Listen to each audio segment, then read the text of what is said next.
दोस्तों, भारत ने जिस तरह से पाकिस्तान पर हमला करके उसे तबाह किया है, उसके बाद भारत के दुश्मनों में खौफ का माहौल है, जिसमें बांग्लादेश से लेकर चीन, तुर्की और मालदीव तक शामिल है।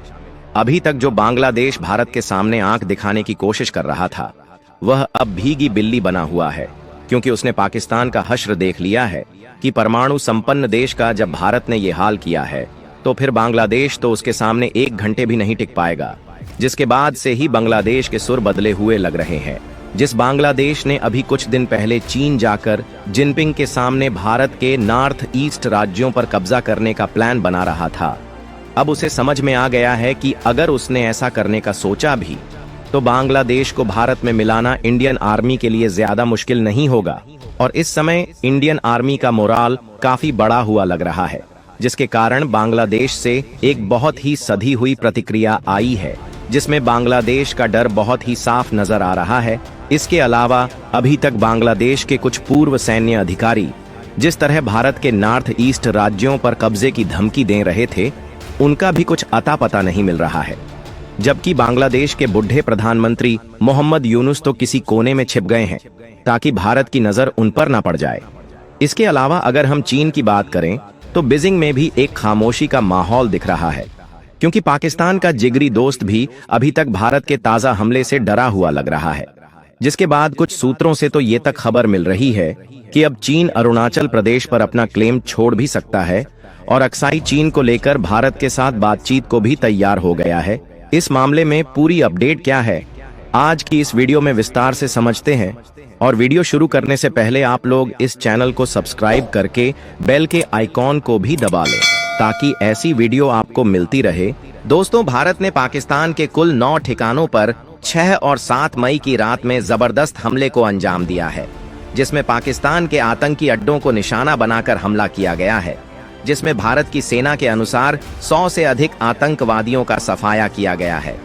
जिसमें सबसे बड़ा हमला बहावलपुर जिले के मोस्ट वांटेड आतंकी अजहर मसूद के ठिकाने पर किया गया है, जिसमें उसके परिवार के लगभग 10 लोगों के मारे जाने की खबर है।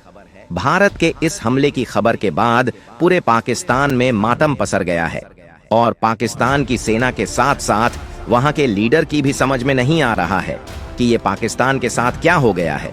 इस हमले के बाद भारत की सेना का जहां मनोबल बढ़ा हुआ है, तो वही पाकिस्तानी सेना का बुरा हाल है। पाकिस्तान के इस हश्र को देखकर उसका दोस्त तुर्की, जो कि खुले तौर पाकिस्तान का सपोर्ट कर रहा था, उसका भी मुंह उतर गया है, क्योंकि उसके किलर ड्रोन भी इस हमले को रोकने में नाकाम साबित हुए हैं। और जो जहाजों का बेड़ा उसने पाकिस्तान को भेजा था, वह भी पाकिस्तान के किसी काम में नहीं आया। वही भारत ने तुर्की में बने 10 ड्रोन को भी मार गिराया है, जिसके बाद तुर्की के इस ड्रोन की मार्केट वैल्यू भी नीचे गिर गई है। वही पाकिस्तान का एक और सहयोगी देश चीन भी अब कुछ बोलने से कतरा रहा है, क्योंकि जिस तरह से भारत ने पाकिस्तान में घुसकर आतंकवादियों का सफाया किया है, उसके बाद चीन भी भारत की इस कार्रवाई से डरा हुआ है। और अब चीन ने भारत और पाकिस्तान से संयम बरतने की अपील की है। चीन के राष्ट्रपति जिनपिंग ने जहां इस मामले से खुद को दूर रखा है, और अब चीन को भी समझ में आ गया है कि अब ये भारत 1962 वाला भारत नहीं है, बल्कि ये अब किसी भी देश में घुसकर हमला करके अपने दुश्मन को सबक सिखाने वाला भारत बन चुका है। इसलिए इस हमले का अब दूरगामी परिणाम होने वाला है। पहले जहां चीन भारत को अक्सर आंखें दिखाता रहता था, वही अब उसी चीन ने पाकिस्तान से संयम बरतने को बोला है, जो कि ये साबित कर रहा है कि भारत का ये हमला उसके कई दुश्मनों को शांत करने के लिए काफी है। इसके अलावा भारत की मदद से विश्व में आने वाला बांग्लादेश भी भारत को आंखें दिखाने लगा था। जब तक बांग्लादेश में शेख हसीना की सरकार थी, तब तक भारत का बांग्लादेश के साथ बहुत ही अच्छा संबंध हुआ करता था। लेकिन उनकी तख्ता पलट होने के बाद जब बांग्लादेश में मोहम्मद यूनुस की सरकार बनी, उसके बाद से ही बांग्लादेश के भारत के साथ संबंध खराब होते चले गए, क्योंकि बांग्लादेश में जमाते इस्लामी पार्टी ने भारत विरोधी बयान देकर पूरे बांग्लादेश को भारत के खिलाफ कर दिया। इसके बाद पूरे बांग्लादेश में भारत विरोधी प्रदर्शन शुरू हो गए। इन प्रदर्शनों में अल्पसंख्यक हिंदू समुदाय के लोगों के घरों और दुकानों को भी आग के हवाले कर दिया गया, जिसे वहां के अंतरिम प्रधानमंत्री मोहम्मद यूनुस का पूरा सपोर्ट भी मिल रहा था। इसके अलावा मोहम्मद यूनुस भी लगातार भारत विरोधी बयान देने में लगे थे। अपने चीन यात्रा के दौरान उन्होंने चीन के राष्ट्रपति के सामने भारत के नॉर्थ ईस्ट राज्यों को लैंडलॉक्ड स्टेट बताया और चीन से आग्रह किया कि उसे अगर समुद्र तक अपनी पहुंच बनानी है तो उसे भारत के नॉर्थ ईस्ट राज्यों की तरफ देखना होगा, जिससे साफ साफ पता चल रहा था कि मोहम्मद यूनुस भारत के नॉर्थ ईस्ट के 7 राज्यों को हड़पने की कोशिश में लगे हैं। लेकिन भारत ने मोहम्मद यूनुस के इस बयान पर कड़ी प्रतिक्रिया दी थी। वहीं चीन भी भारत की प्रतिक्रिया के बाद काफी शांत पड़ गया था। इसके अलावा बांग्लादेश लगातार भारत विरोधी बयान देकर भारत को उकसाने की पूरी कोशिश कर रहा था। बांग्लादेश की इसी उकसावे की कार्रवाई के कारण भारत ने बांग्लादेश को कई जरूरी चीजों का सामान निर्यात करना बंद कर दिया था। इसके अलावा बिजली, पेट्रोलियम, चावल इत्यादि का निर्यात भी रोक दिया था।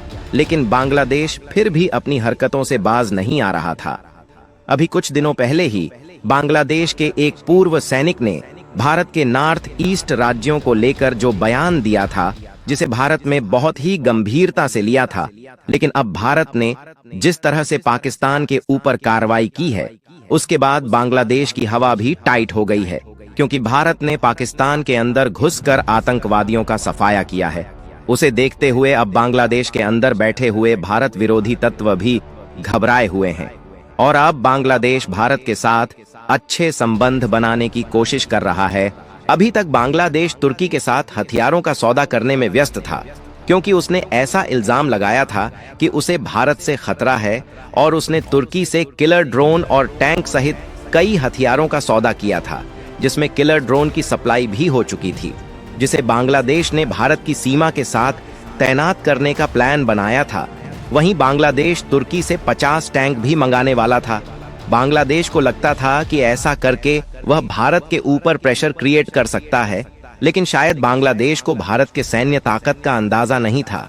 लेकिन आज जब भारत की सेना ने अपना पराक्रम पाकिस्तान के सामने दिखाया है, तो बांग्लादेश की घिघी बंद हो गई है और अब बांग्लादेश भारत के साथ अच्छे संबंध की दुहाई दे रहा है और अपनी आज़ादी के लिए भारत के प्रयासों को याद भी करने लगा है। वह कहावत है कि जब किसी की मौत आती है तो वह भगवान को जरूर याद करता है। शायद यही हाल इस समय बांग्लादेश का हो गया है, जो कल तक भारत के खिलाफ बयान दे रहा था, लेकिन अब भारत के सामने ऐसे गिड़गिड़ा रहा है जैसे कि उसने भारत के साथ कोई बुरा सलूक ही नहीं किया। वहीं चीन ने जिस तरह से इस हमलों को लेकर खामोशी बनाई है, वह चीन की मोरल हार को दर्शाती है और भविष्य में शायद चीन अरुणाचल प्रदेश के ऊपर अपना क्लेम भी छोड़ सकता है, क्योंकि उसे समझ में आ गया है कि अब वह भारत से पंगा ले पाने की स्थिति में नहीं है और अब शायद भविष्य में पाकिस्तान के साथ दोस्ती करने से पहले कई बार सोचे भी। तो दोस्तों, आपको क्या लगता है कि भारत को बांग्लादेश को भी लगे हाथ सबक सिखा देना चाहिए या उसके साथ फिर से दोस्ताना माहौल बना लेना चाहिए? अपनी राय कमेंट बॉक्स में जरूर बताना और चीन को लेकर आपका क्या सोचना है, इस बारे में भी जरूरत कमेंट करना।